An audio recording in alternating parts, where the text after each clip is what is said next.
Hello friends, గోంగూర పచ్చడి చేద్దామా? ఎండుమిరపకాయలు వేయించుకొని జీలకర్ర, ఎండుమిరపకాయలు, ఉప్పు బాగా మెత్తగా నూరుకొని తర్వాత గోంగూరను మనం నూనెలో బాగా వేయించుకొని అది వేసేసుకోవాలి. గోంగూర తర్వాత వచ్చేసి ఉల్లిపాయలు, టమాటాలు అంతే.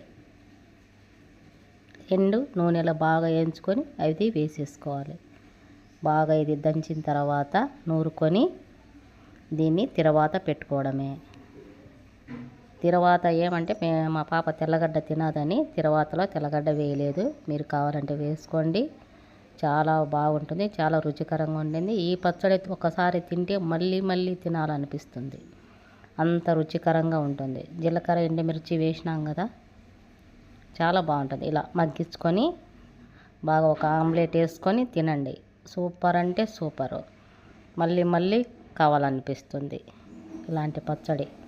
పచ్చిమిర్చి కంటే ఎండుమిర్చితో చాలా బాగుంటుంది.